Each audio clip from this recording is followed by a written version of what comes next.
Amigos de Telepremier, Canal 16 por Stream TV Cable y el resto de las plataformas digitales, gracias por estar en una entrevista más con nosotros aquí en Retratos. Estamos con un invitado de lujo como siempre, don Héctor Carabalí, exjugador del Barcelona Sporting Club, de Filambanco, de Valdés y de la selección ecuatoriana de fútbol. Héctor, qué gusto estar junto a usted y de verdad un placer que nos haya también aceptado para esta charla de varios minutos. Bueno, igualmente un saludo a todos los que están atentos a esta programación.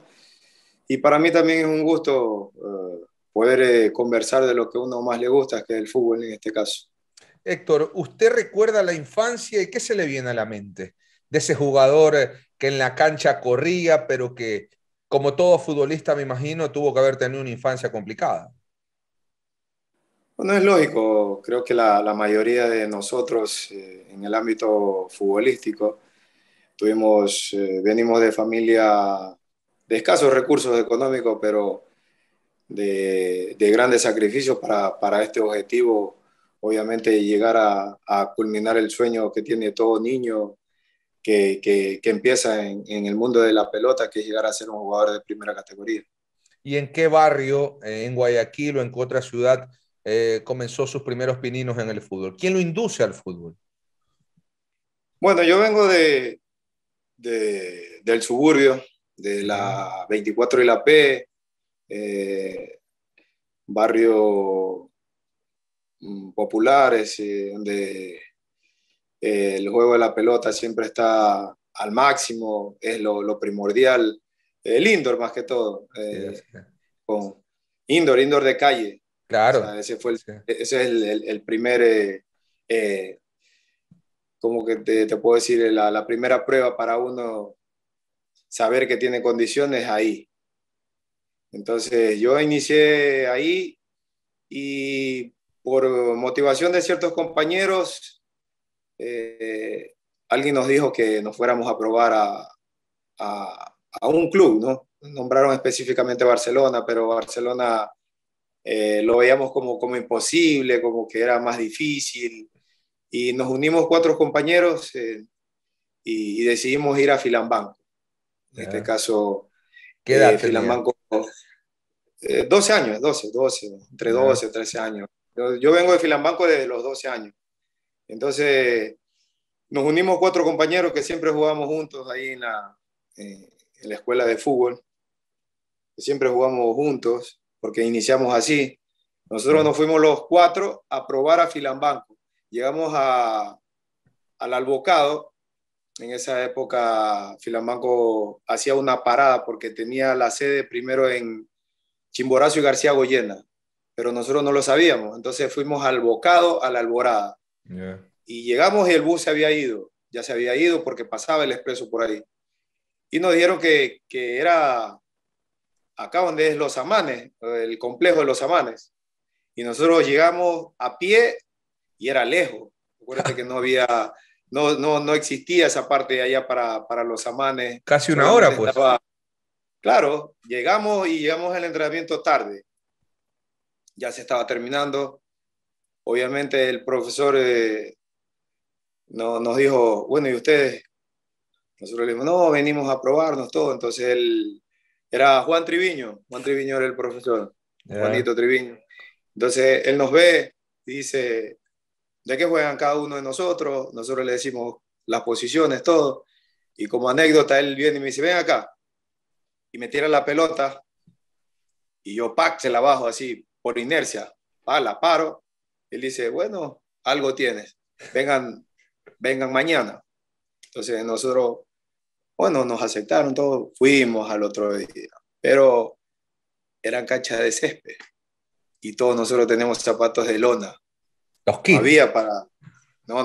De No, lona. O sea, de claro, lona. los lonas. No Entonces, había de no había pues de para el fútbol. fútbol. Claro, claro. Entonces, hacíamos nosotros el esfuerzo, pero obviamente había jugadas que nos resbalábamos, pasamos de largo, nos resbalábamos porque el césped y las lonas no se llevaban bien, Claro. entonces nosotros caíamos y todo, pero él más se dio cuenta de las condiciones que teníamos innata y nos aceptó. Bueno, ahí ya Filambanco tú perteneciendo a Filambanco. Filambanco era una de las mejores escuelas en esa época, bien organizada, tenía uniforme, estaba en una canastilla, tú ibas con tu uniforme y te daban pupo, que eran los Espinel. Entonces ya la cosa cambió. Entonces uno ya se creía un jugador ya de primera. Entonces eso fue lo que motivó y inició la carrera de uno. Perfecto. Ya vamos a ir al tema Valdés. Póngase cómodo nomás, no lo quiero molestar tanto por No, no, que tener el tranquilo. teléfono, pero a ver, ¿cómo era Héctor Carabalí? Ya me dijo la niñez, 12 años, pero era el muchacho necio que estaba jugando en la calle, tenía que ir a buscarlo su mamá, su papá, su hermano, te pegaban una repelada, Héctor estudia o solamente quería pasar jugando. A ver, cuénteme esa. Bueno, yo soy hijo único. O sea, de Allá. parte de mi mamá, tengo hermanos de parte de padre. Como es lógico, como tú lo dices, amiguero, estar en la esquina con los compañeros, con los amigos, jugando. Entonces, la mamá de uno también buscándolo. Entonces, de esa forma me, me identifico como un muchacho alegre, pero con todas las vicisitudes y dificultades del caso, pero alegre. Y esa alegría, luego de que me cuenta la experiencia, va de Filambanco a Valdés o juega en Filambanco para luego pasar a Valdés. Antes de ir con esa historia, siempre jugando de volante. O primero fue defensa, delantero, ¿qué otra No, pues posición? ahí yo inicié, en Filamanco inicié de back central. Era un back centro rápido, fuerte, de meter.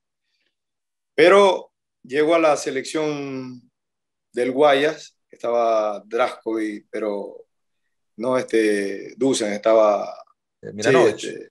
Miranovic. Entonces, él en ese entonces llega y él es el seleccionador del Guayas, ¿no? Entonces, él me convoca, me hace la preselección para el Guayas. Vamos 7 de Filambanco, 7. Ahí estaba Walter Luna, Mou Villamar, estaba Marlon Ayoví, Yeah, León Argudo, claro. el Flaco González, entonces, y también Clever Almeida, como Tomás Arizaga, como 7 jugadores estamos de Filambanco, fuimos ahí. Entonces yo jugaba de central y, y, y, como ya teníamos nosotros la posibilidad a veces de entrenar con los jugadores de primera, a veces, esporádicas veces, esos te inculcaban que tú tenías que meter fuerte, que eso era de todo, y entonces uno iba a las divididas, todo. Entonces uno tenía eso en mente. Y, y, y yo voy con esa en una práctica que dice Miranovi, dice, va a venir Dusan a ver a los jugadores aquí, ¿no? Y yo voy y está la práctica, yo vengo, viene el delantero y yo lo cojo, le meto fuerte, ¡pah! Lo saco pegado con todo. Yo dije para que me vea, porque yo meto, ¿no? Cuando lo escucho a Dusan, Eventi Mater el grupo, dice, mira, Novi, saca ese está un peligro para tu equipo, en cualquier momento te deja con 10. Yo dije, uy, me botaron, me salió mal la táctica. ¿Ah? Entonces el otro dice, no, tú no sabes, él está mejorando, mira, él ahora mete borde interno, borde externo, todo. Bueno, me quedé ahí, pasé la selección del Guayas y ahí ya inicié el proceso de conduzan en la sub-20 y ahí paulatinamente la 23 y ahí la Copa América y ahí todo el proceso, gracias a Dios. Pero Dusan, Dusan es el que lo pone a jugar de volante central o qué técnico ya lo cambia de posición de central o de zaguero central a volante Sí, 5-8. sí, Dusan, lo que te digo es, inicié central, de back centro con Iván Hurtado, jugué en la sub-20 y ahí nos convocan a la sub-23, Claro, pero ya no tenemos como espacio en el sentido de titularidad porque bajan jugadores ya de primera categoría, que era el Pavo Noriega con Alberto Montaño, ya estaban jugando en primera, entonces estaba poco difícil para nosotros en ese.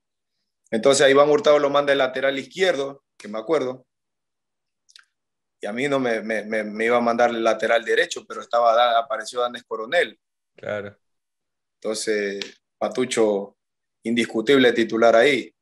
Entonces, en una práctica, él me dice, juega de volante de 5. Ya. Y yo vengo, lo hago medianamente bien. Y él me dice, Venti Máter, mira, te encontré puesto, ahí vas a jugar. Pa. Y de ahí empezó. De ahí De ahí empezó empecé, todo. claro.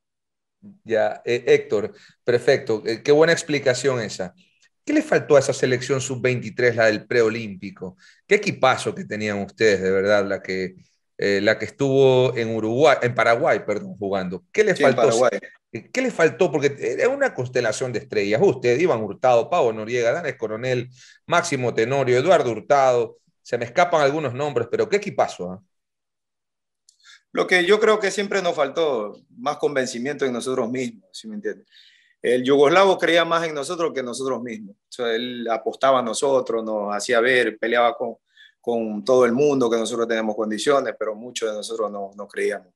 Ahora, más importante, el roce que tienen los chicos hoy en día, ya van con cuántos partidos. Nosotros nos juntábamos ahí un mes encerrado, 2 meses o máximo 3 meses y íbamos para competir. Entonces, llegamos con partidos amistosos en el sentido internacional, es muy poco, muy bajo, ese roce nos hacía falta, eh, estábamos en contra en ese sentido. Y yo creo que más fue eso, la convicción de parte de nuestra en todo sentido, porque condiciones teníamos y hacíamos partido como la frase célebre, hacíamos partido Como nunca. increíbles y perdíamos como siempre, entonces ya se nos hacía costumbre. Y nosotros veíamos jugadores ya en la sub-23 que ya tenían partidos internacionales, que ya eran figuras y uno lo miraba. A mí me tocó marcar al Cholo Simeone en una choque, en un partido, y el Cholo ya estaba eh, siendo titular en el equipo de primera, pero ya estaba en un equipo del extranjero. Entonces uno los miraba y siempre pasó eso. Miraba a los jugadores, uno esperaba que termine el partido para ir a pedir la camiseta, imagínate, y eso, bueno, eso es lo que esa es mi apreciación. No, y tiene mucha razón y mucho argumento porque usted estuvo en esa época jugando. En Sí, este, porque imagínate, mira sí. ahorita, o sea, ya tú tienes un Antonio Valencia que estaba a par con jugadores internacionales, entonces es otra cosa. Eh, Héctor, en esta época mediática, que cualquiera lanza estiércol con ventilador prendido sobre cualquier persona, a Dusan Draskovic le hubiesen dicho de todo, por los cambios que hacía, por ponerlo a Héctor Carabalí de central a volante, por haberlo puesto a Iván Hurtado como lateral izquierdo, por haberlo puesto al fallecido Carlos Muñoz Martínez de carrilero por derecha, a Byron Tenorio, que nació siendo delantero de zaguero central. Le hubieran dicho de todo. Sí, pero en la época también pasó. Pasa que Dusan tenía una personalidad única y le importaba o le resbalaba o qué sé yo, pero lo que él decidía lo hacía y tenía voz y potestad. Entonces, algunos lo tildaban de loco, de necio, de todo, no solamente en esta época, en la época de él, pero vuelvo y te repito, él apostó a algo, lo creyó y esos fueron los resultados. Entonces, a veces esa creencia, te digo, él creyó más que nosotros en un momento determinado. De Filambanco pasa a Valdés y ese equipazo de Valdés del 91 que casi queda campeón, le da la catapulta a usted para ir al Barcelona del equipo que ya estaremos hablando. ¿Qué tal esas No, vivencias en el Valdés o cómo fue la experiencia? no, a ver, yo llego a Valdés después de perder el campeonato, al año siguiente. Perfecto, perfecto. O sea, Yo vi el partido, estaba todavía en Filambanco, pero en segunda. Entonces, estaba en segunda categoría, habíamos quedado campeones nosotros en segunda. Y vi el partido, fui al estadio y vi el partido cuando Valdés perdió el título con Barcelona. De ahí al año siguiente, a mí me llevan una pasantía para Fluminense en Brasil, me lleva a la Artedoria. claro. Entonces yo voy, del año que estuve en Valdés, me lleva a la Artedoria, pero estuve 3 meses y ya me iba a inscribir y entonces la Artedoria me comunica que me tenía que regresar porque Barcelona me había comprado. Y Entonces esa yo primero fui de Filambanco a Valdés y de Valdés a Barcelona. buena explicación. Yo estaba confundido y gracias por la corrección. Luego viene Barcelona, el equipo más popular de este país, y a usted se le abrieron más los ojos a nivel profesional, digo porque es el sueño de todo niño. ¿Usted fue barcelonista desde siempre o era de otro equipo? O sea, no tenía opción tampoco porque mi mamá es barcelonista a muerte y para que yo vaya a Barcelona fue la que influenció mucho porque me acuerdo Dusan arma MLE en ese año. Dusan iba a ir a MLE, Ya. supuestamente ya estaba todo arreglado. Y Dusan lleva a Iván Hurtado, a Máximo Tenorio, al Cuchillo Fernández, el arma MLE como para campeonar en ese. Entonces, incluido mi persona. Entonces yo contento le digo a mi mamá, mamá, mira, me quieren en MLE todo. Me dice que eres loco.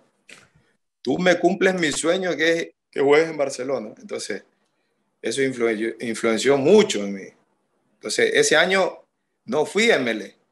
Imagínate, me fui a Valdés a préstamo. Me dice, no, pero MLE te quiere, no, pero mi mamá no quiere. Entonces me fui a Valdés. Y al año siguiente voy a Barcelona. Y allá complacido el deseo de la mamá. ¿Cómo fueron esas vivencias el primer día? Sentimientos encontrados, porque como tú lo dices, es el mejor equipo del país. O sea, para mí, o sea, no sé, haciendo, disculpando los otros equipos, pero para mí, ese es mi parecer.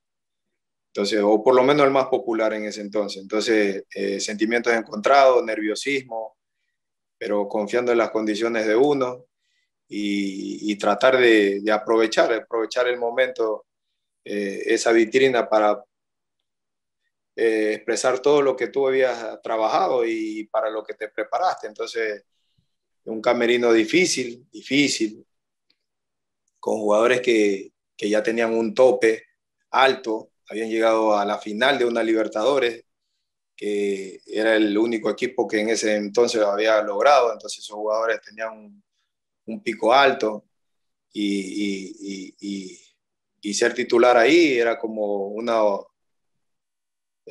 espejismo, uno decía, ya voy a llegar ahí, voy a jugar y todo, las dudas del caso, pero vuelvo y te repito, o sea, confiando en las condiciones de uno. ¿Y cuál era el director técnico ahí? ¿Usted comenzó con Haberger en el 91? Claro, pues llego, esa es otra, llego y Javier que viene, el profesor Javier que me llama aparte y me dice, mira, quiero hablar contigo. Yo pedí estos volantes y en este orden van a ser, ¿no? Y se lo pedí a Tony Batioja, lo pedí a Nixon Carcelén, está Rosero, estaba, creo, Tony Gómez, está, entonces me dice, tú eres el quinto volante. Yo le digo, el quinto, pues sí, en la práctica solo hay cuatro, entonces yo soy el quinto, eso no existe. Entonces, como para bajarme los humos, él me dice, tú eres el quinto en ese orden. Yo le digo, bueno, pero por lo menos estoy entre los cinco, ¿no?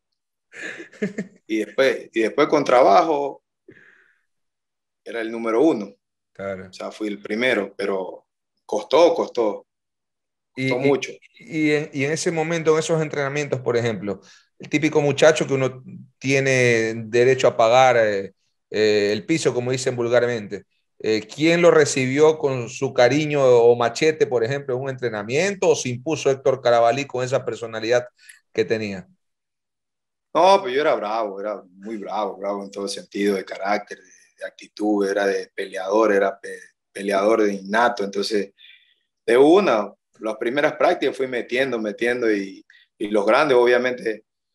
En esa época también el respeto influía mucho, o sea, los jugadores grandes con los chicos, uno hasta cierto punto podía decir, opinar y decir cosas, hasta los puestos ocupados por los grandes, uno no, si así estuviera vacío, uno no los ocupaba, camerino, ducha, era una cosa de loco.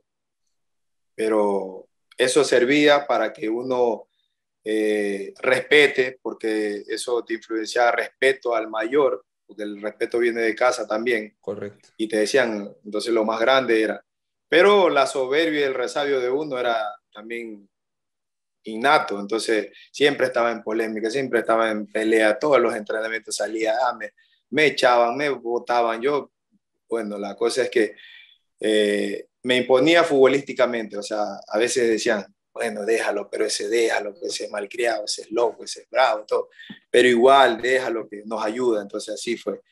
Incluso en un entrenamiento me peleó con el difunto Carlos Muñoz, ¿Ya? estaba Brindisi, y me peleó con él, discuto con él, vamos a concentrar, estaba titular toda la semana, y en la noche todavía seguía titular, llegó el día del partido, dan la alineación, Héctor Carabalí no estaba, yo miro y pregunto, ¿qué pasó aquí? Y yo le digo a un compañero, que hubo fútbol en la noche, no me avisaron, habla serio. Se ríe, me dice, no sé qué pasó. Bueno, por esa discusión me mandaron a la tribuna ese día, imagínate. O sea, así nomás era la cosa. Y luego ya pasó el tiempo y comenzó a tener ese apoyo con todos los jugadores experimentados. Usted me cuenta una gran realidad que me la han dicho muchos exjugadores, Carlos Hidalgo, creo que en algún momento me la dijo Jaime Iván Cabies también, el mismo Alfonso Obregón. Eh, los jugadores de hoy como que no tienen tanto respeto a los mayores, o no sé si cambian las épocas, pero antes había más respeto, ¿usted cree eso? Sí, sí, sí, sí. Seguro que sí, eso te lo puedo afirmar. Hoy en día se ve cada cosa. También cambió. Nosotros también vivimos en la época de la esclavitud futbolística. Ahora los chicos tienen sus derechos deportivos, el club no es dueño del pase, si quiere tienes que venderlo, hacen 2, 3, 4 partidos, salen fuera del país, entonces tienen las leyes, los amparan, entonces yo a veces converso con Un muchos poquito más de muchachos, pecho. yo le digo, converso con ciertos muchachos y le digo, enhorabuena que naciste en esta época, porque obviamente nosotros cogimos esa época de que los dirigentes eran, mejor dicho, dueños de los pases de los jugadores, a veces había propuestas y si tú te peleabas con un dirigente, jodiste. ¿Cuál fue el mejor Barcelona de todos los tiempos que usted conformó? Porque estuvo usted de 6 años en el Barcelona, del 92 o 91, si mal no recuerdo, hasta el 98. Porque me Sí. decía Gilson de Sousa, no, nosotros teníamos un Héctor Carabalí que se robaba balón, que daba miedo, y si nosotros confiamos mucho en él. ¿Cuál fue el mejor Barcelona que en el que usted estuvo? Perdón. No, Barcelona es Barcelona. Barcelona como institución nunca pierde. O sea, tú puedes traer jugadores y todos tienen que romperse por la camiseta. Yo disfruté el Barcelona estando bien, estando mal, porque es la institución la que tú peleas, ¿no? Obviamente si te rodean de buenos jugadores, los resultados son diferentes, ¿no?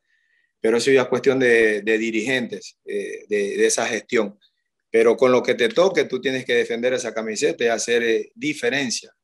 Entonces yo disfruté todas las épocas de Barcelona, todos los años. O sea, para mí, siempre estar en Barcelona fue lo mejor. En el 93, perdón, en el 93, ese clásico que pierden con gol de Vidal Pachito, eh, dolió más que cualquier cosa porque Barcelona estaba cerca también de poder ingresar a obtener el título. Seguro, seguro que duele porque de ese partido deriva que nosotros perdamos el campeonato. Esa le da la posibilidad de Melé de pelear allá y poder, porque si nosotros ganábamos, empatábamos ahí, Melé no tenía esa posibilidad. Entonces, ese partido y el campeonato lo perdimos ese día por un descuido. Como anécdota, una Ajá. jugada que siempre la repetía a Capitano, que Rosero le da la pelota, el Pepo la coge, la pone ahí, Iván patea, la tengo clara, y viene Pacho, pega el palo y Pacho viene y hace el gol. O sea, ese no, nos dolió, bueno, por lo personal, mucho, porque se te está llevando un torneo, un campeonato, un logro más para el club.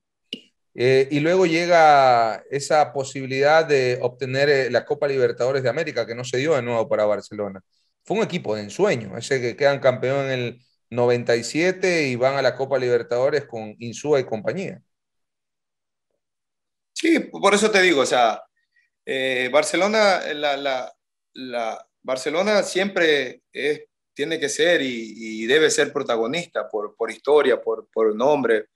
Entonces, la dirigencia tiene que hacer todo lo posible por hacerte un buen equipo, o sea, armar un buen equipo para alta competición, porque la Copa Libertadores es una competición bastante exigente y que tiene sus logros a nivel internacional. Entonces, eh, para nosotros conformamos un buen equipo en esa época, nos la creímos y llegamos donde llegamos. No la ganamos así mismo por errores, errores explícitos y tal vez un poco más de convencimiento. El partido que empatamos allá en Brasil, creo que, o sea, el partido que perdimos en Brasil, creo que nos dio un poco más de bajoneado en ese sentido porque era un resultado que podíamos haber peleado de sacar un empate y haber logrado un triunfo acá en casa, estuviéramos hablando de otra cosa, de la historia del club, mejor dicho. Héctor, tanto se ha hablado de que siempre ha existido trinca en Barcelona. ¿Es verdad aquello o es mentira? O sea, eso de la trinca es un mito. Realmente eh, va relacionado a lo que te dije anteriormente, de que los jugadores grandes hacían eh, respetar ciertas normas internas que nosotros a veces como muchachos no queríamos acatar, ¿sí me entiendes? O sea, y tratar de entender que la institución era lo más importante en ese sentido. Entonces, cualquier muchacho, cualquier persona a llegar a la institución o dentro de la institución se quería desviar. Obviamente que había una reunión previa y hey, esto está mal, a mí me tocó en muchas oportunidades, Héctor, mira, estás haciendo esto mal, todo.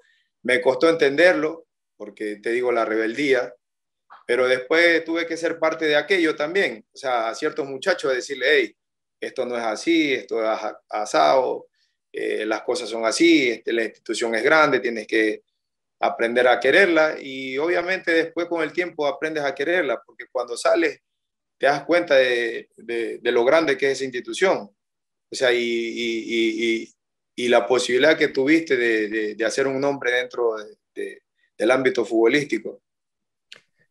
¿Cuáles fueron los mejores compañeros que tuvo en Barcelona o los mejores amigos? Porque muchos me hablaban de su capacidad para robar balón, pero también de esos momentos de algarabía cuando estaban en las concentraciones. ¿Qué anécdotas recuerda, por ejemplo? Bueno, yo traté en un momento determinado de llevarme con todos, o sea, es imposible, pero traté siempre de ser un buen compañero más que todo.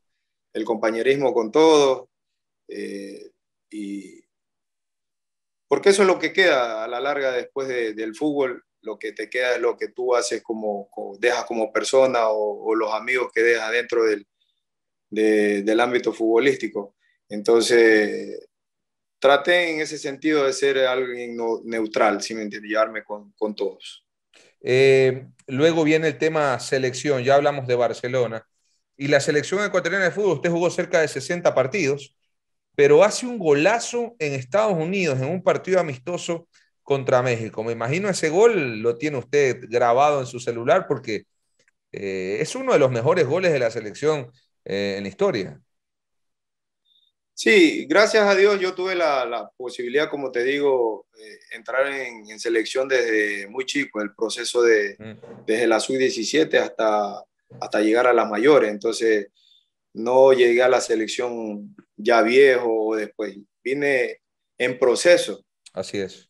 Entonces, fui poco a poco y ganándome la titularidad. Entonces, la mayoría de todos los torneos, Copa América, eliminatorias, todo, fui titular. Entonces, eso fue importante dentro de mi carrera. Pude haber llegado tal vez al Mundial si no me lesionaba, pero eso son cosas que nadie lo puede prever. Y eso es lo único que me faltó en realidad dentro Hábleme, de lo que hablamos selección.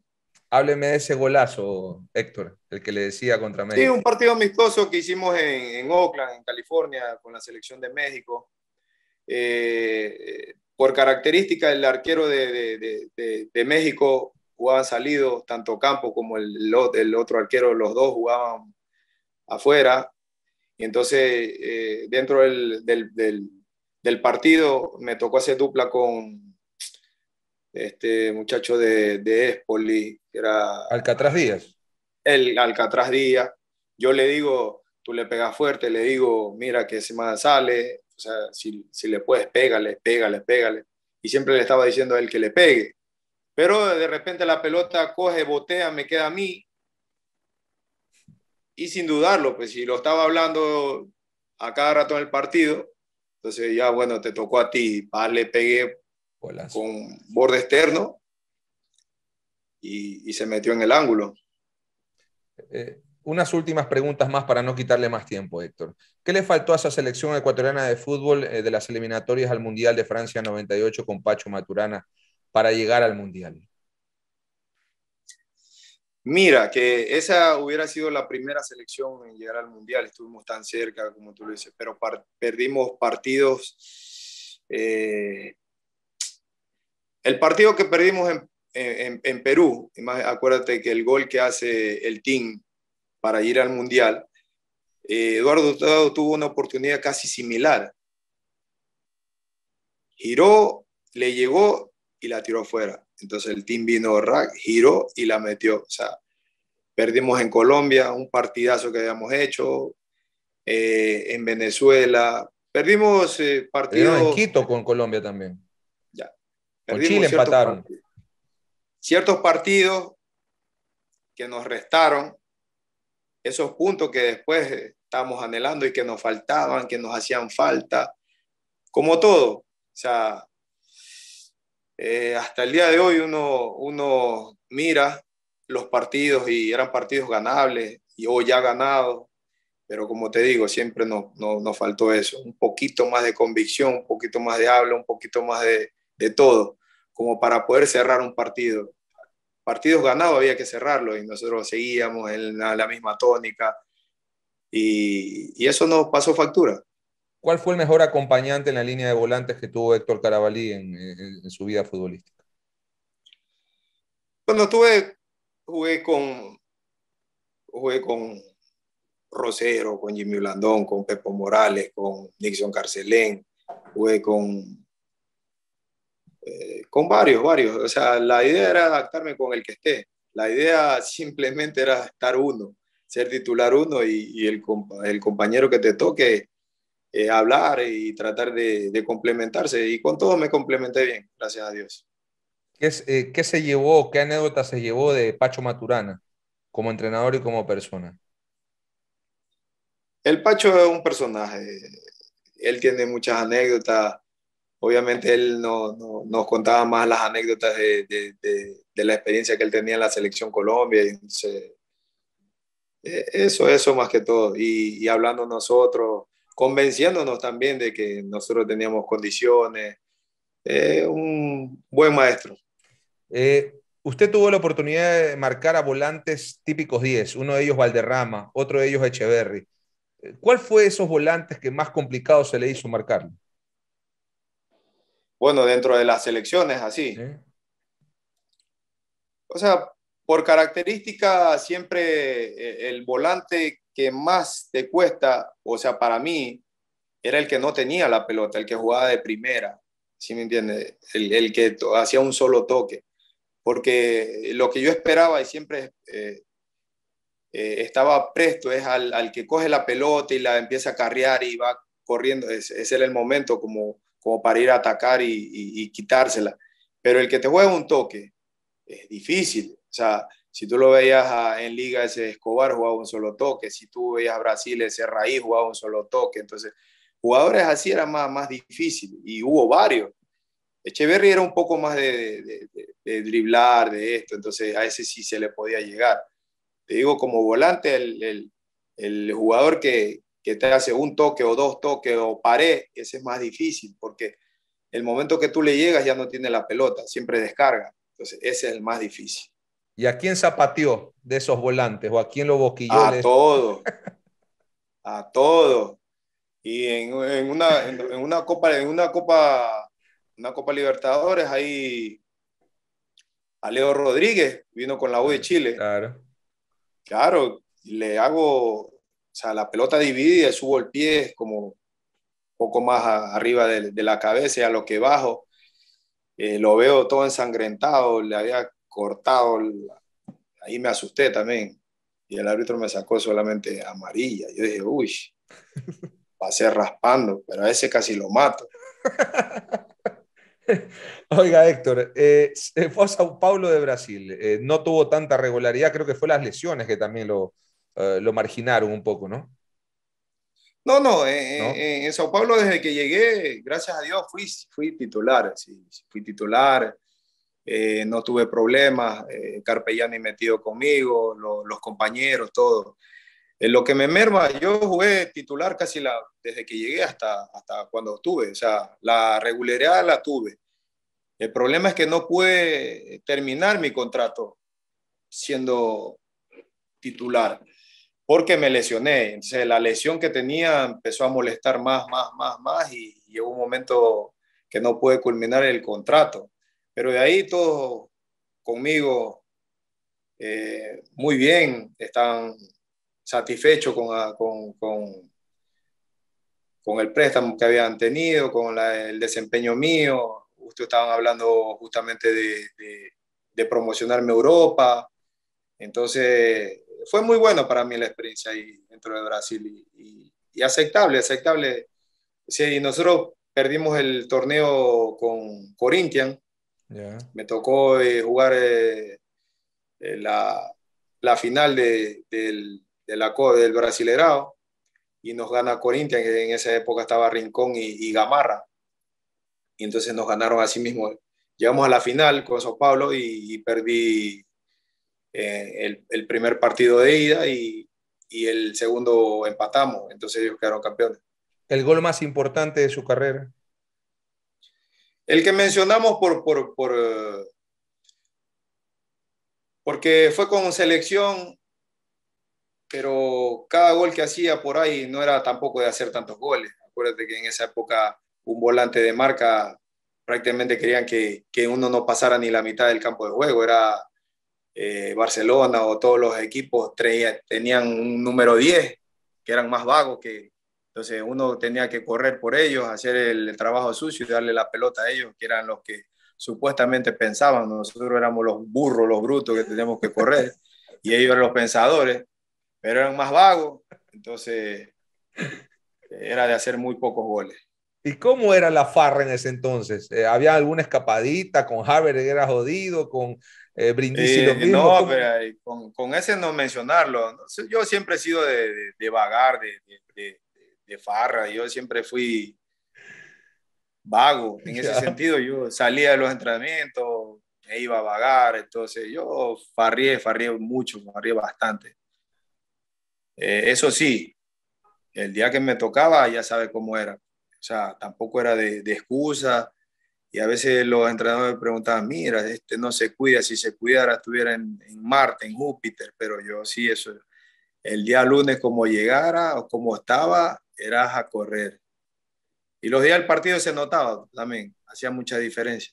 ¿Y algún día Porque, llegaste por ahí chuchacón o hasta un día llegué liquidado, llego al camerino y le digo a Otto, que es el masajista, le digo, Otto, le digo, vengo reventado al favor de darme un masaje, por favor. Entonces él me dice, ya, Carita, espérate un ratito, me dice que voy a ver algo. Yo me acuesto en la sala de masaje y cuando veo que me están tocando, y lo veo al entrenador. quién estaba ahí? Entonces me dice, Insúa, y me dice, oye, ¿estás dormido? Yo sí, le digo, lo que pasa es que estoy esperando a Otto para que me dé un masaje y todo. Le digo, ya me voy al entrenamiento. Y me dice, ¿sabes que el entrenamiento ya se acabó? Me había quedado dormido 2 horas. Y por Le va a suerte la te lo serie. sacaron. No, me viene y me dice, vení acá, vos sabés en el quilombo que me vas a meter, el problema que me vas a meter, los jugadores me... Le digo, sí, pues entonces, ¿qué hago? Le digo, cojo mi maleta y me voy a la casa. Y me dice, vení acá, habla conmigo. Era día domingo el partido, y me dice, el domingo, vas a correr, hijo de puta. Le digo, sí, tranquilo, le digo, sí, acuérdate cuando tú jugabas, le digo, yo corría por ti, tú salías a figura, así que tranquilo. Y se reía, ¿no? Y me dice, anda a dormir, güey. O sea, me mandaba a dormir. Y de Eh, esa le hice varias, le hice. y nunca te descubrieron. Ah, todo el mundo sabía, los compañeros, todos, pero a la larga, vuelvo y te repito, ellos sabían que también ahí adentro uno metía, uno corría, uno devengaba lo que podía haber hecho por ahí mal, ¿sí me entiendes? O sea, porque me podían jugar de todo, pero allá adentro no regalaban nada, yo tampoco, jamás. Dígame la plena esta, y si quiere no la responde. ¿Ha existido colegas suyos que le aplican a la brujería o no? Bueno, sí se vio de todo, pero esto es cuestión de creencias, pues, ¿no? A mí, yo nunca creí, o sea, lo vi, escuché, vi, pero si no crees, es lo mismo, ¿Y da qué lo vio, mismo. qué vio, por ejemplo, sin nombrar a nadie? Por ahí unos frasquitos verdes con unas agüitas. Y a quién se la pusieron o simplemente usted vio y salió corriendo? Yo ya le digo, como no creo, vaya y averigüe. Héctor, pasó a Emelec y Manta Fútbol Club. En Emelec quizás hubiese cumplido su sueño como me lo dijo, pero ¿qué pasó en Emelec? O sea, ya llegó a MLE con la lesión que no me pude recuperar bien. O sea, mermado físicamente, obviamente. Traté de hacer lo que más pude, pero ya llegó un momento dado que ya no estaba disfrutando del fútbol. El fútbol, hasta cierto nivel, uno lo jugaba porque le gustaba y por diversión. Claro. Pero ya llegaba un momento dado que el tobillo, después de las prácticas, se me hinchaba, me dolía, tenía que estar infiltrándome o tenía que estar tomando desinflamatorio y eso ya era, llegó un momento dado que ya no aguantaba más. O sea, fue el momento que dije, ya hasta aquí no quiero sufrir más de eso. O sea, el fútbol me gusta, pero ya no aguanto más. Entonces, ya a partir de Manta, de Melé, de lo que Liquito, quise recuperarme en cierto momento, porque el tobillo, mientras yo no tenía un trauma, podía jugar y me Claro. molestaba, pero medio me viraba el tobillo o tenía un trauma o iba a meter fuerte, sentía dolores y eran unos dolores, pero inaguantables. Entonces, y uno que tenía carácter, entonces aguanté hasta donde más pude. O sea, no puedo eh, ponerle eh, un número a favor a esos clubes porque realmente fui mermado físicamente. Si hubiera estado en óptimas condiciones, la cosa era muy diferente porque yo vivía para el fútbol, ya me tocó vestir cualquier camiseta, lo iba a hacer igual, porque el fútbol era lo que más me importaba en ese momento. Entonces, quería seguir con mi rendimiento óptimo, siendo el mismo, pero ya te digo, físicamente sí me complicó mucho. Si pudiese retroceder el tiempo, ¿qué historias cambiaría de lo vivido en toda su experiencia de vida, valga la redundancia? Muy poca, porque no tendría sentido porque no sería yo. Pero obviamente ciertas cosas que realmente la cagué en ciertos momentos, si se pudiera, lo hiciera, pediría disculpas a personas que de repente le fallé, le falté, pero vuelvo y te repito, ese soy yo. Héctor, finalmente, el rol que desempeña ahora en 9 de octubre, un 9 de octubre que dio la sorpresa en el 2021, está Sandro Borja, está usted, jugadores de experiencia, está Pechón León como el técnico importante de muchos años. ¿Qué significa 9 de octubre en su carrera ahora como exfutbolista? Bueno, 9 de octubre es un proyecto que apostó Dalo con Cristian Quiñones, el Chunchi, y me invitaron a ser parte de él. Vivimos el proceso. lo que hoy por hoy se está viviendo, como tú lo manifiestas con el cuerpo técnico que está ahora, pero también pasó Jimmy Blandón, pasó el profesor Cirilo Montaño, que también fueron parte del proceso para que 9 de octubre esté donde esté. Dalo apostó a aquello, nosotros nos hicimos cargo y creímos también en el proyecto que hoy en día ya es una realidad. Y yo creo que Dalo en ese momento que subimos de segunda a primera y de primera a segunda, encontró las personas ideales, idóneas para aquello, porque gente que tenía hambre, que también se quería mostrar, y jugadores también que tenían esa revancha, porque hay algunos jugadores que venían de clubes sin ser protagonismo, y, todo eso se complementó con el buen trabajo que hace Pechón, me dio la posibilidad de estar ahí, de aprender, porque obviamente el haber jugado fútbol no me da la potestad de saber todo dentro de esta parte que es dirigir.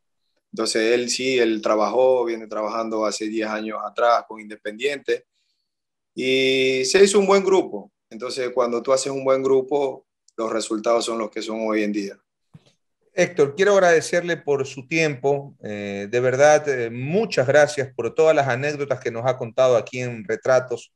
Es un proyecto periodístico que lo llevo algunos años y de verdad usted lo estaba buscando ya hace más de un año. Y gentilmente Héctor Carabalí ha dicho, sí, vamos a hablar. Lo estuve jorobando a diestra y siniestra. Y el presidente Dalo Bucarán me decía, hermano, es complicado que te hable Héctor Carabalí, me dice, y yo lo voy a ayudar, a él no le gusta dar entrevistas, pero bueno, ahí está. Gracias a Dios nos dio la entrevista a don Héctor. Así que le envío un abrazo, un feliz 2022 y que tenga mucho éxito, que mucha gente vea su entrevista para que también pueda aprender de la vida y del fútbol lo que usted dejó aquí en nuestro país. Un abrazo y las palabras finales aquí en Telepremier. Igualmente para ti, como tú lo dices, el tiempo de Dios es perfecto, me estuviste buscando, pero hoy por hoy se dio. Complacido también de que me tomes en cuenta. Obviamente a veces cada quien es dueño de sus actos y a veces no quiero estar en la palestra pública, quiero estar un poco más ahí a la sombra, sabiendo de que futbolísticamente uno puede aportarle a cualquier chico de las experiencias vividas y eso es lo que se trata hoy por hoy, el proyecto de Héctor Carabalí, tratar de mejorar como persona, tratar de mejorar en el aspecto de trabajo y poder ayudar a alguien que lo necesita, en este caso cualquier chico, ya sea del club o fuera del club. Gracias a Héctor Carabalí, exjugador del Barcelona, de Filambanco, de Valdés, de Sao Paulo, de Brasil, de la selección ecuatoriana de fútbol. Estuvo aquí en Retratos por Telepremier, Canal 16, Stream TV Cable y el resto de nuestras plataformas digitales. Hasta una próxima ocasión.